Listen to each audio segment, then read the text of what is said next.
Hi, I'm Professor Matthew Lambert, and this class is going to be Philosophy 2306, Introduction to Ethics. So I want to get right into the important first question, and that is, what exactly is an ethics class supposed to be? What does it mean to introduce you to ethics? And let me tell you what I mean by that. You are presumably, as you are taking this class, maybe 17, 18, 19, 20 years old. It's possible that as you're taking this class, you are 35, 40, 50, 60 years old. Regardless though, at this point, my hope is that you're not just hearing about ethics for the first time.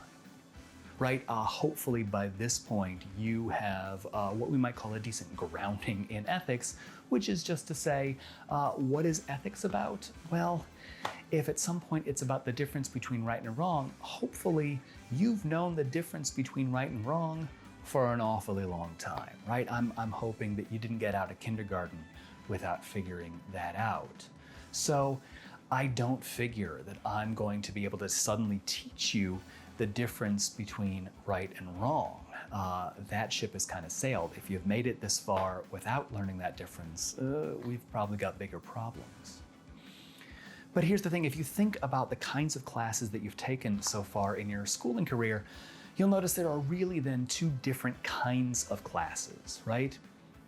There's a class like geometry or algebra 2 or pre-calculus, right? Those are all types of math classes, and you've figured out at this point that when you sign up for a math class, here's what happens. You walk in the door and you don't yet know how to do a certain kind of math. What does that mean? That there are certain mathematical activities that you don't know how to do. And what this class is going to do is going to spend the semester teaching you how to do those mathematical activities. Here's how to do geometry. Here's how to do algebra 2. Here's how to do pre-calculus. And when you leave, the goal is you now know how to do some things that you couldn't do before. Meanwhile, though, there's a class like American History 1860 through 1915, right? And in a class like that, are you doing American history? That's maybe not quite the right way to put it.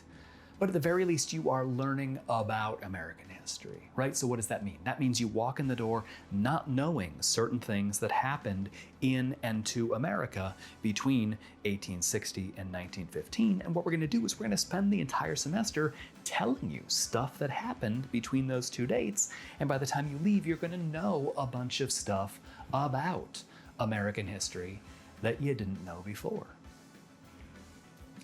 Now here is my first problem then.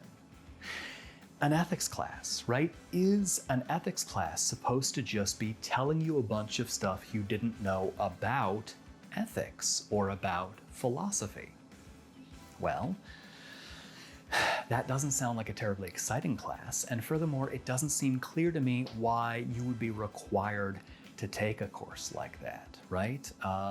Tell you about ethics, we could tell you about sociology, we could tell you about British literature, we could tell you about soccer, and it doesn't seem clear to me that one of those classes is any more important than the others per se.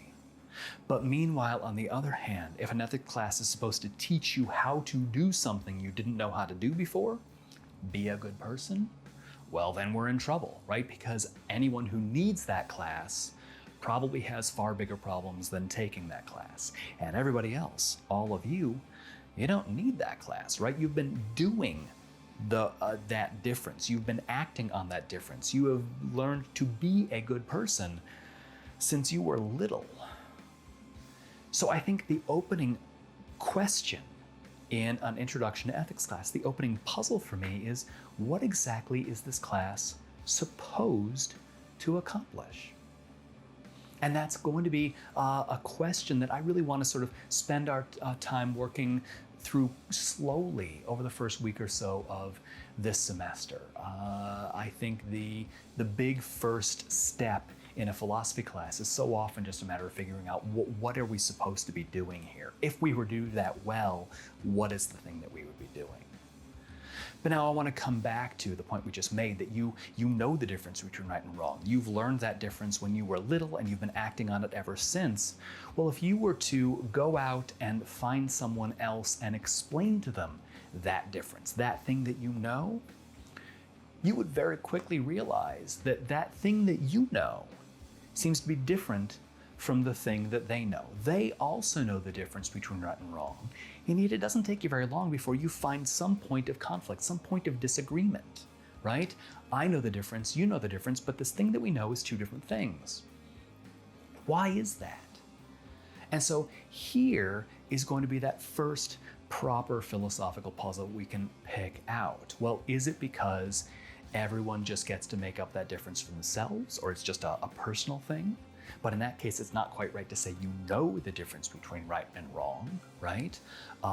You've just got a difference and they have a difference, and there doesn't seem to be anything common there to know, right? I make up my mind, you make up yours. And furthermore, this just doesn't seem to me to be the way that we talk about ethics in the world. Because after all, I want you to think about, if we're talking about ethics, we're talking about right and wrong. We're talking about good and bad. And I want you to stop and recognize what you're doing when you call something good or right. This is not the same as just describing it, right? To call something good does not seem to be the same as calling it blue or 27 inches long. Instead, when you call something good, you are recommending it to me. And you'll notice this even in non-moral issues, right? We go out for pizza and you say, oh, the pizza's good. Why do you say that to me, right? You're not just enjoying the pizza, you're expressing that enjoyment to me as a way of recommending it. Oh, this pizza's good. You should try this.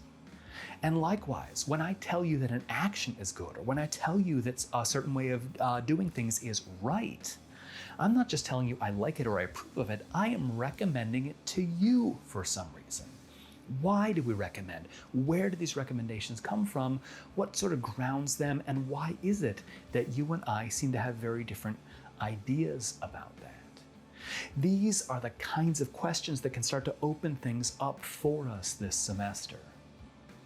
What I want to warn you up front about, though, is this. I think the first job of a philosophy class is not to give you answers to your questions, right? For the reason that you walk in often not having many questions, right? I know the difference between right and wrong. So in the process of raising questions, in the process of getting you to ask questions, I think a good philosophy class so often has to go about making things harder before it makes them easier. So what that means is the first few readings of the semester, the kind of extended introduction I have, are going to be intentionally frustrating. They're going to be asking difficult questions, and they're going to be intentionally designed to try to break down some of the answers you already have to these questions, making them harder, pushing you to think about things you hadn't thought about before, and kind of intentionally rattling you. And the point there is to open up conversation, open up things for us to think about. And that's going to pave the way later this semester for us to actually start to turn to some of the major works of ethics from the history of philosophy. If we do our job well, we're going to start with questions that just seem totally obvious and stupid. What's the difference between right and wrong? If we can push on that hard enough, those questions will stop seeming so obvious and start seeming difficult and confusing and frustrating. We can actually get to the point where it just seems like it's impossible to answer that question. And once it looks impossible to answer that question, that's going to be the perfect time to turn to somebody like Aristotle or somebody like Kant, somebody who says to us, I have an answer, the answer to that really hard question. And reading through those works, it won't be a matter of, oh, here's the answer. It will, though, be a matter of, okay, do I buy this? Does this seem right? And if it doesn't, by criticizing it, I can come to identify maybe some of my own better answers to these questions. It's going to be a process, though, and I'm just asking you up front, stick with me for that process, and we'll see where it goes.